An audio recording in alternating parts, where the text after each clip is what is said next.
네, 오늘은 하나님께 제단을 쌓은 야곱이라는 주제로 말씀 속으로 들어가 보려고 합니다.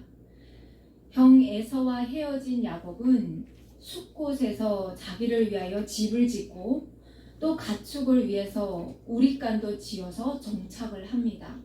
그리고 얼마 지나지 않아서 왠지 야곱은 숫곳에서 조금 떨어진 세겜으로 가서 하몰의 아들들의 손에서 돈을 주고 밭을 사고 또 거기서 장막을 치고 정착을 합니다. 야곱이 거기서 뭘 했을까요? 제단을 쌓습니다. 그리고 하나님께 이스라엘의 하나님으로 고백하는 제사를 지냅니다. 우리가 봤을 때는 야곱이 정말 하나님 앞에 신실하구나, 경건하구나, 정말 하나님만 앙망하는구나, 이렇게 보이는 그 하나의 행동이 결코 야곱의 신실함과 순종으로 나가는 제사가 아니었다는 거죠. 사실 야곱은 가나안 땅으로 들어오면서 가장 먼저 야곱이 가야 하는 곳은 숫곳도 세겜도 아닌 베델이었습니다.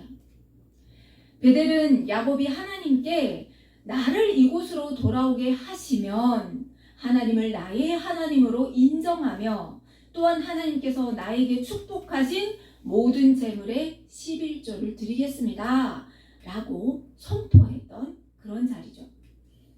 그런데 야곱은 베델로 간 것이 아니라 숫곳에 정착하고 또 세겜으로 옮겨가서 정착을 하면서 거기에서 제단을 쌓고 예배를 드리는 흉내를 내고 있는 거죠. 사실 저의 모습이고 또 많은 믿음으로 고백하는 기독교인들의 모습일 수도 있습니다. 우리도 야곱과 같이 거룩한 척 하면서 예배 자리 있지 않는지 나를 온전히 하나님 앞에 회개하면서 자기를 좀 점검해 볼 그런 그 대목이 아닌가 싶습니다. 오늘은 야곱에게 또 어떤 일들이 일어나는지, 우리에게 일어나는 모든 문제들을 해결하기 위해서는 우리는 또 어떻게, 야곱의 모습을 통해서 우리는 어떻게 해야 되는지, 이런 것들을 하나님께서 어떻게 말씀하시는지 말씀 속으로 들어가 보려고 합니다. 야곱이 세겜에 정착하여서 몇 년이 지난 것으로 보입니다. 왜냐하면 야곱에게 딸이 하나 있어요. 레아가 낳아준 딸인데 이 디나가 성폭행 당하는 사건을 지금 다루고 있습니다. 그렇게 봤을 때 아마도 디나는 15세에서 16세 정도 되는 그런 이 소녀로 보입니다. 하루는 세겜인들의 축제가 열리는 날이었다고 그 요세푸스는 기록하고 있습니다. 그런데 이 축제에 디나가 그 세겜에 사는 여인들의 그 아름다움을 보려고 궁금해서 나가요. 그런데 문제는 딱 봐도 이방인처럼 보이는 디나를 히위 족속 중 하몰의 아들 세겜이 본 거예요. 그래서 보고 이 세겜이 디나를 잡아서 끌어들여서 강간하고 욕되는 정말 끔찍한 사건이 일어났어요. 이 하몰의 아들의 이름이 세겜인데 이 지역 이름도 세겜이에요. 야곱이 가나안 땅에 들어와서 겪는 첫 번째 불행한 사건입니다. 사실 우리가 야곱을 생각해 봤을 때 어떤가요? 야곱이 사실 제일 전전긍긍했던 그 일은 뭐냐면 형 에서와의 만남이었어요. 늘 두렵고 무섭고 형 에서를 어떻게 대할지 이것 때문에 고민했지 자기 딸이 이런 일을 당하리라고는 생각을 아마 못했을 거예요. 그런데 이런 야곱의 근심 걱정과는 달리 하나님은 외삼촌 라반의 손에서도 건지시고 또 이 에서와도 화친함으로 말미암아 야곱에게 평화롭고 안락한 삶을 선사했죠. 그런데 야곱은 하나님께서 선한 그 맹세를 지키지 않았어요. 자기 뜻대로 자기 원하는 삶을 지금 찾아서 떠난 거죠. 그리고 그런 그에게 찾아온 첫 번째 시련인 겁니다. 우리가 살다가 보면 믿는 사람들도 고난이 옵니다. 시련이 옵니다. 그런데 그때마다 우리가 고백하는 것은 나에게 이런 고난을 주셨지? 왜 나에게 이런 시련을 주시지? 이렇게 고백할 때가 정말 많아요. 그런데 사실은 하나님은 우리에게 고난을 주시고 시련을 주시는 분이 아닙니다. 우리가 만들어 놓는 그 수월로 말미암아 우리가 고난을 당하고 우리가 시련을 당하는 거예요. 다만 하나님은 알파와 오메가 되시는 분이시기 때문에 우리가 파놓은 그 수월마저도 강철로 그 연단하시는 길에 다 도구로 사용하신다는 거죠. 디나가 어려운 일을 당하였는데 문제는 디나를 욕되게 한 이 사람이 세겜의 추장이에요. 와, 그러니까 그 지역의 일반인 한 사람이 그런 일을 저질렀다고 해도 이방인으로 살아가고 있는 이 야곱이 어떠한 제스처를 취할 수 있는 그 자리가 아니에요. 힘도 없고 그리고 요구할 수 있는 그런 처지도 아니에요. 그런데 문제는 그 지역의 가장 강한 그 우두머리 추장이 지금 디나를 욕보이는 일이 발생했다는 거죠. 야곱이 얼마나 어려웠겠습니까? 그런데 이 추장이라는 사람이 디나를 욕되게 하는 이 상황 속에서 문제는 거기서 끝난 것이 아니라 디나를 향한 그 사랑이 움트고 싹트고 꽃이 피어서 이 디나를 자기 아내로 맞이하고 싶은 거예요. 그래서 자기 아버지 하몰에게 조릅니다. 이 소녀를 내 아내로 얻게 하여 주세요, 아버지 하고 조르고 있는 거예요. 아니 그러면 이 하몰의 아들은 또 왜 이렇게 디나를 사랑하게 되었느냐 하는 거죠. 그 고장의 추장이면 사실 우리가 봤을 때 모든 여자가 이 추장과 결혼하는 게 꿈이지 않겠습니까? 그리고 이 추장은 힘이 세니까 내가 원하는 여자는 누구든지 자기 아내를 취할 수 있는 그런 위치에 있었을 거라고 생각해요. 그런데 이런 세겜이 굳이 디나에게 마음을 빼앗겨 버렸다는 거죠. 성경은 기록하고 있지 않지만 의인들의 가정을 가만히 들여다보면 한 여인이 사모하는 남자는 한 남자예요. 내 남편이에요. 그러니까 디나는 아직까지 남자를 모르는 소녀였을 가능성이 가장 크죠. 그러니까 세겜이 디나를 욕보이면서 봤을 때 디나의 그 순결성이라든지 이런 것들에 자기 고장의 여인들과는 너무나도 사뭇 다른 그 여인의 모습에 빠질 수밖에 없는 하나의 그런 사건이 아니었을까 이렇게 추정해 봅니다. 그리고 디나는 또 어떻습니까? 야곱에게 있어서 아들 11명이 있는 집안에 딸이 하나 있는 얼마나 예뻐했겠어요. 그런 딸이에요. 그런 딸이 지금 욕보인 거예요. 그러니 그 야곱의 심정이 얼마나 막 정말 갈기갈기 찢어졌을 것 같아요. 그런데 문제는 야곱이 여기에서 아무 행동도 취하지 않는다는 거죠. 왜냐? 지금 자기 아들들이 가축을 방목하느라고 멀리 들에 나가 있는 거예요. 그러니까 그 아들들이 무사히 올 때까지 아버지는 지금 참고 인내하고 있는 거죠. 이를 키우지 않습니다. 그런 사이에 세겜의 아버지 하몰이 야곱에게 찾아왔어요. 내 아들 세겜이 마음으로 너희 딸을 연연하니 원하건대 그를 세겜에게 주어 아내로 삼게 하라 라고 얘기합니다.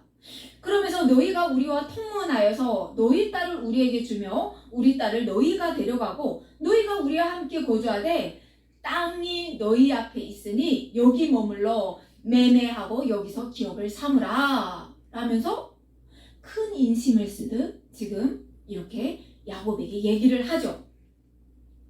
그런데 여러분 혹시 하나님께서 가나안 땅을 아브라함에게 약속하실 때 지금 당장 가나안 땅을 주지 않는 이유에 대해서 하나님께서 하신 말씀이 있습니다.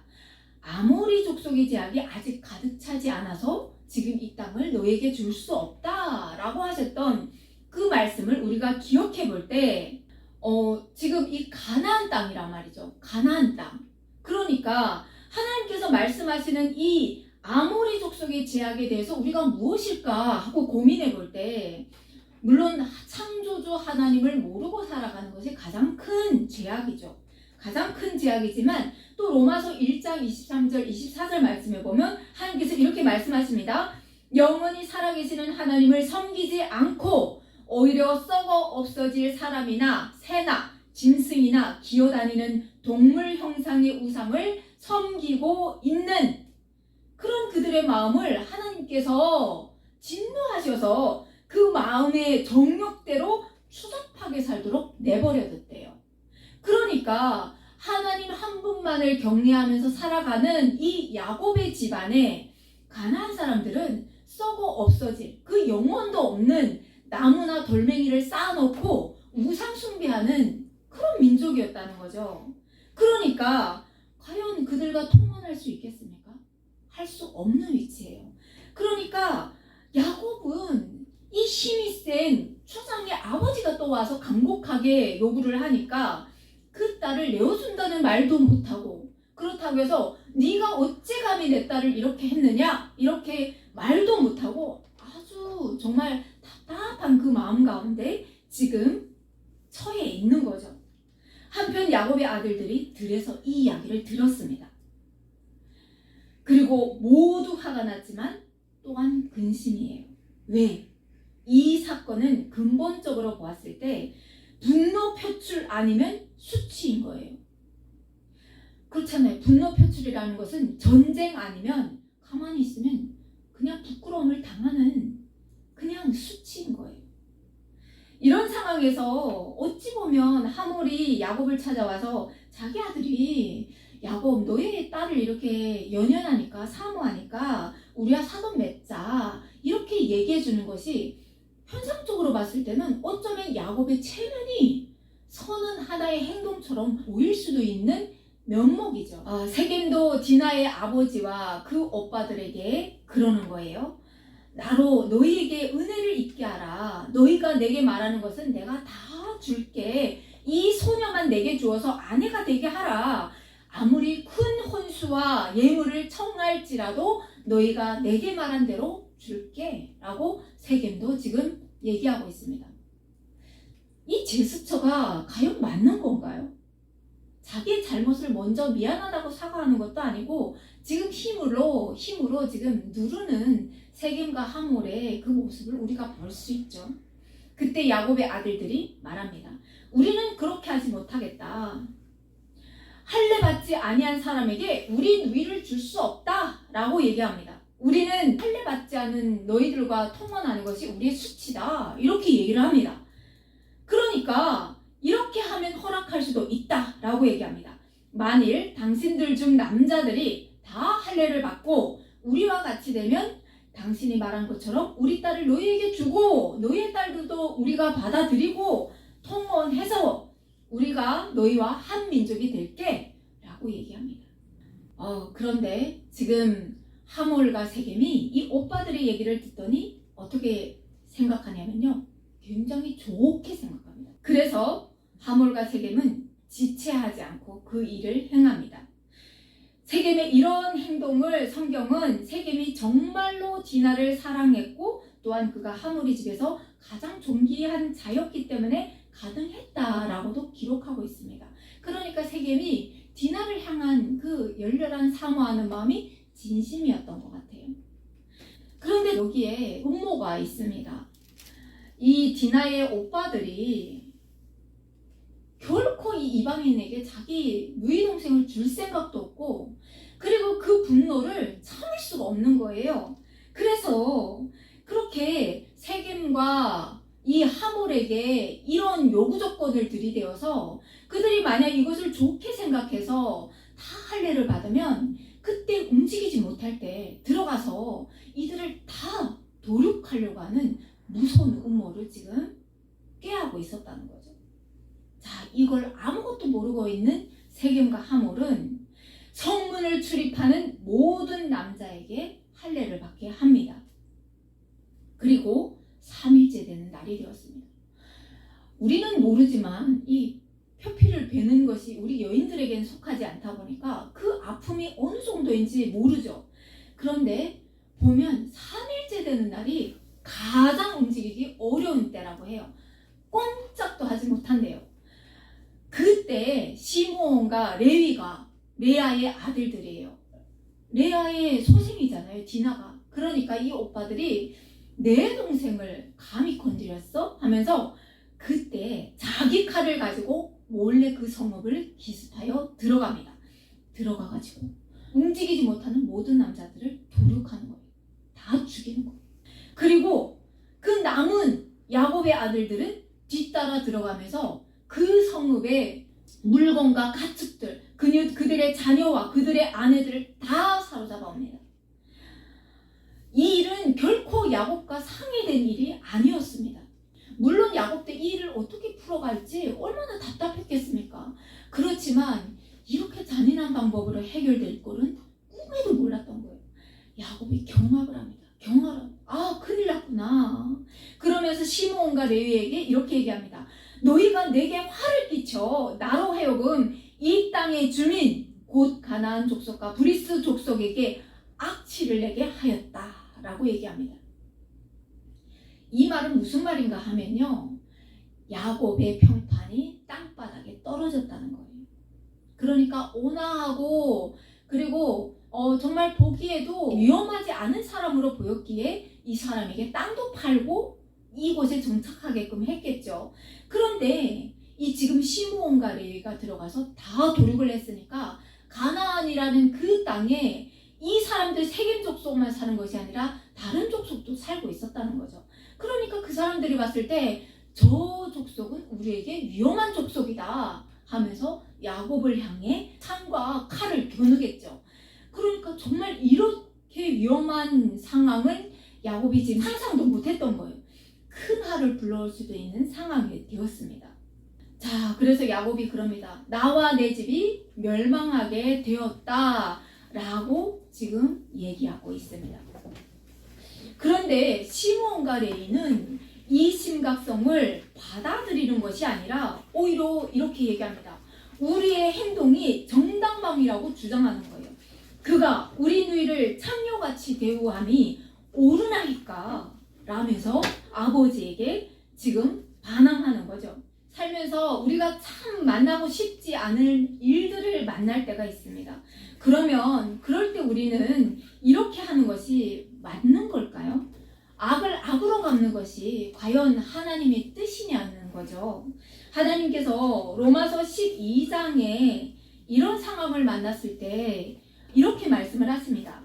내 사랑하는 자들아, 너희가 친히 원수를 갚지 말고 하나님의 진노하심에 맡기라.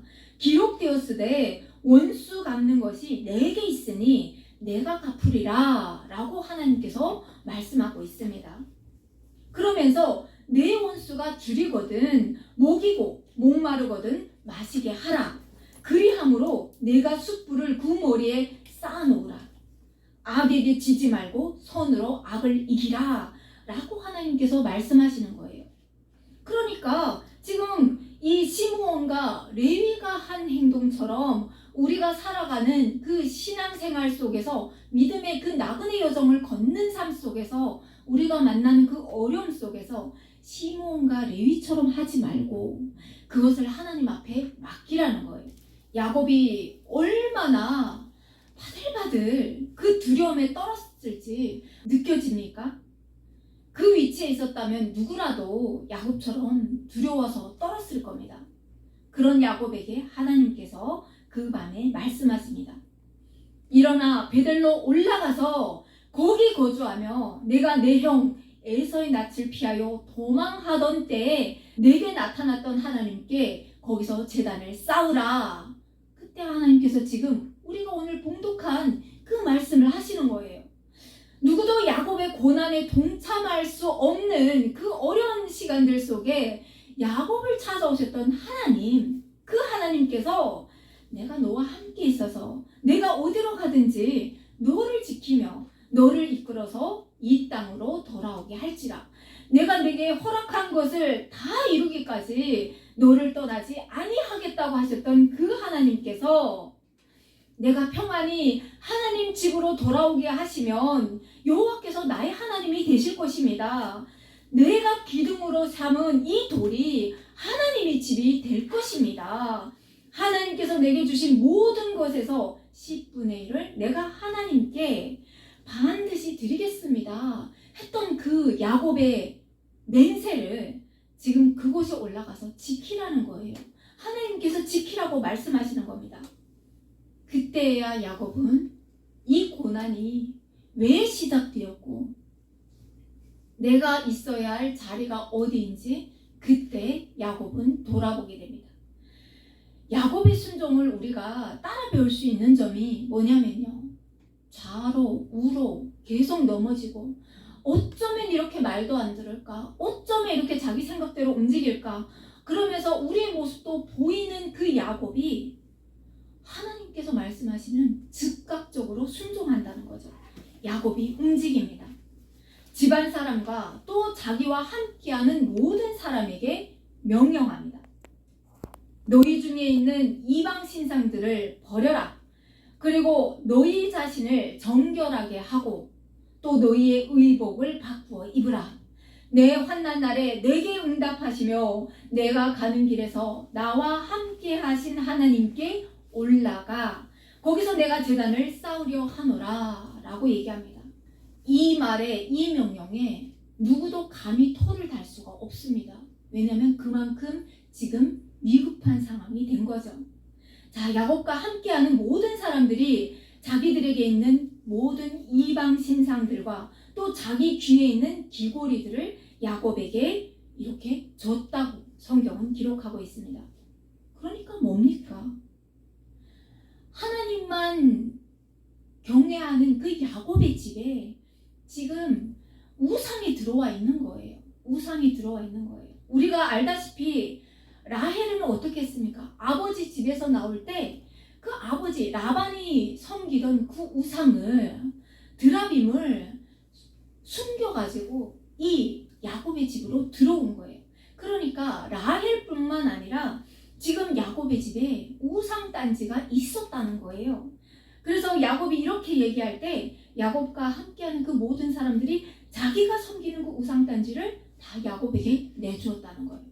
그리고 오늘날 우리가 이 여인들이 아름답게 하기 위해서 귀에 거는 그 귀고리, 코고리 이런 것들도 다 어떠한 신을 숭배하는 그런 위치에서 이들이 하고 있었다는 거예요. 그것을 야곱에게 다 내놓습니다.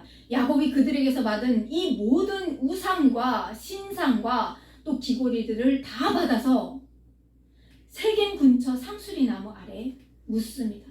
그리고 떠납니다.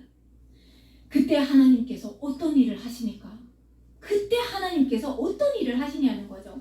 하나님께서 그 사면 고을들로 크게 두려워하여 야곱의 아들들을 추격하지 못하게 하시는 겁니다. 그 어마어마한 무리가 이렇게 떠날 때 그 무리들을 향하여 다른 가나안 무리들이 칼과 창을 겨누고 덤벼들 수 있는 그 위치지만 하나님께서 그들에게 이 두려운 마음을 주셔가지고 야곱과 그 무리들을 지금 지키고 계시는 겁니다. 하나님께 우리가 순종할 때 하나님께서 우리를 도우신다는 말씀을 지금 하고 계시는 거죠. 야곱이 베델에 올라가서 제단을 쌓고 엘 베델이라고 부르는데 그 뜻은 뭐냐면요, 아무도 나의 고충을 이해할 수 없고 광야에 홀로 두렵고 떨리는 마음으로 외로이 서 있을 때 나를 돌보신 하나님을 그때야 묵상하는 거예요.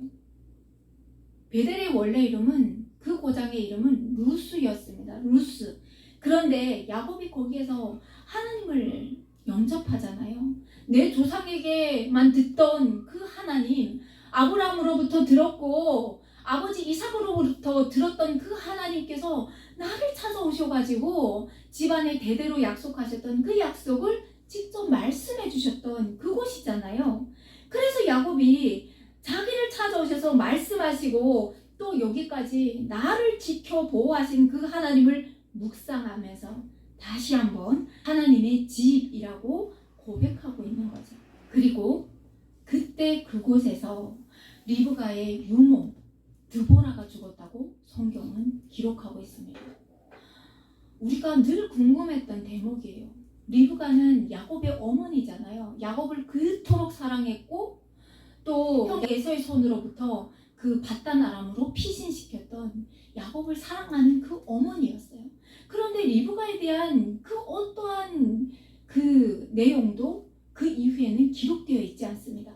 그런데 놀랍게도 여기에서 리브가의 유모 드보라가 등장하는 겁니다.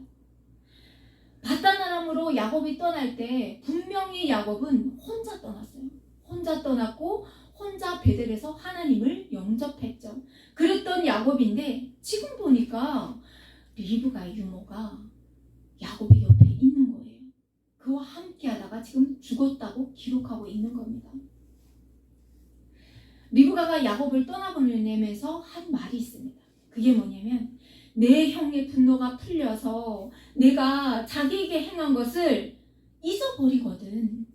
내가 곧 사람을 보내어 너를 거기서 불러오리라. 어찌 하루에 너희 둘을 이르랴. 라면서 리브가가 야곱을 떠나보냈었죠.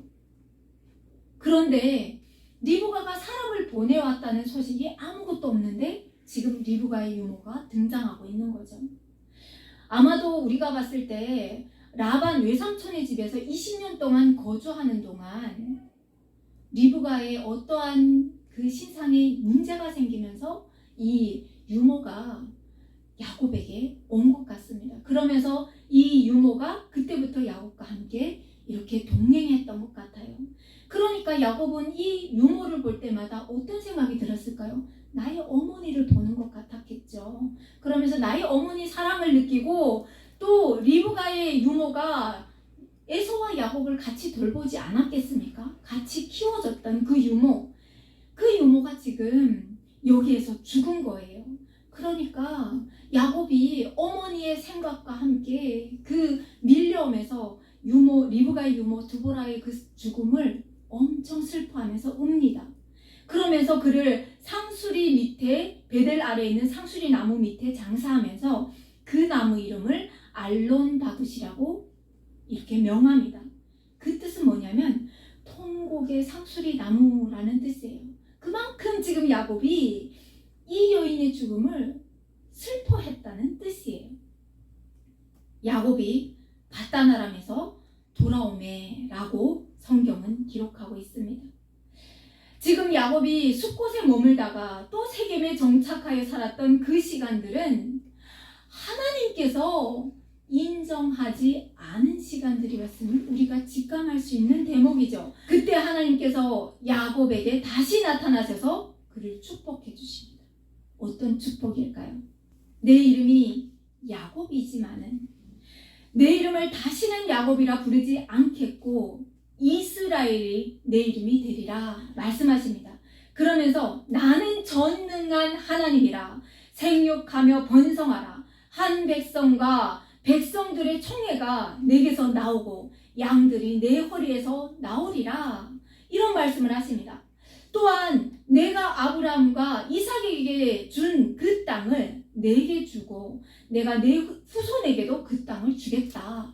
이 약속을 지금 하고 계시는 거예요. 그러니까 날마다 뭔가를 움켜쥐려고 하는 야곱, 너는 이제부터 변할 거야. 이 말씀을 하나님께서 지금 하고 계시는 겁니다. 이제부터 이스라엘이라는 뜻은 뭡니까? 이제부터 하나님과 겁도 없이 하나님과도 막 씨름을 했던 그 야곱, 그래서 내가 너를 그 형 에서에게도 건져냈고 그 앞날이 하나님 안에서 이제부터 승리하는 삶이 될 거야. 이거를 지금 하나님께서 말씀하고 있는 거죠. 그러면서 뭐합니까? 두려워하지 말고 하나님 안에서 번성하라. 네 뿌리로 네 옆구리에서 지금 많은 백성이 나올 거야. 많은 총회가 나올 것이고 왕들이 나올 거야. 이 약속을, 이 어마어마한 약속을 야곱에게 하고 있는 겁니다. 야곱이 이제 길을 나섭니다. 어디를 향하고 있냐면요, 아버지를 향해 갑니다. 그런데 보니까 라헬이 첫 아들을 품에 안으면서 여호와께서 다시 또 다른 아들도 나에게 더하여 주십시오. 그 귀한 첫 아들을 안으면서 또 다른 아들도 낳고 싶어하는 그 라헬에게 두 번째 아들이 온 거예요. 그래서 그 아들을 출산하는 그 길에 있습니다. 그 아들을 나에게 다른 아들도 주십시오 하면서 큰 아들 이름을 뭐라고 짓습니까? 요셉이라고 짓잖아요. 그러면서 둘째 아들을 지금 뒤늦게 가졌는데 그 라헬이 에브라스에 거의 갔는데 산통이 오기 시작하는 거예요. 라헬이. 그런데 문제는 난산입니다. 오늘날이야 아이들이 크고 낳기 어려우면 수술해서 낳으면 되지만 그 당시에는 아이가 너무 크거나 또 위치가 이상하거나 하면 산모도 죽고 아이도 죽는 아주 위태로운 상황인 거죠. 지금 산모가 위태롭습니다. 그때 산파가 얘기합니다. 두려워하지 말라. 지금 내가 또 등남하느니라 라고 얘기합니다.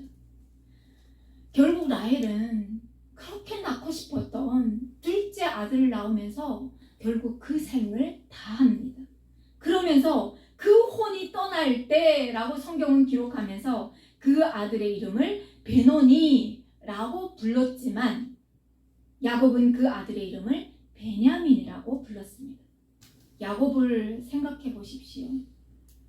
야곱의 그 슬픔이 느껴지십니까? 야곱이 가장 의지하던 여인 2명이 지금 야곱의 곁을 떠났습니다. 리브가의 유머를 통해서 야곱이 들었겠죠. 지금 아버지 옆에 가도 엄마가 없는 것을 들었겠죠. 성경은 기록하고 있지 않지만 그래서 야곱은 형 에서를 만났을 때 바로 이렇게 형과 함께 아버지를 찾아간 것이 아니라 나를 편애하고 형만 사랑하던 그 아버지에게 가지 않는 거예요. 거기 가도 나를 반겨줄 사람이 없는 거예요.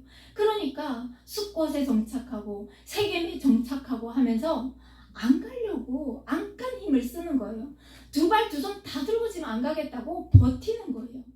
그러면서 그 리브가의 유모를 보면서 자기 어머니를 떠올리면서 그러면서 어머니의 사랑을 묵상하고 살던 그 여인이 지금 베델에서 죽고 그리고 가장 사랑했던 그 외삼촌의 집에 가서 외롭고 처절할 때 나의 안식처가 되어주고 나의 마음에 안정이 되어주던 그 라헬만 보면 14년도 거뜬하게 견딜 수 있었던 그 여인, 그 사랑하는 여인이 야곱이 가장 의지하고 가장 사랑했던 여인 2명이 지금 그 얼마 텀도 안 나는 그 시간 안에 2명 다 죽은 거예요.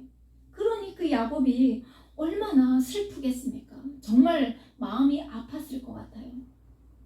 그런데요, 그런 야곱이지만 정말 이 힘든 일은 야곱에게 그것으로 끝나는 것이 아니라 계속해서 일어납니다.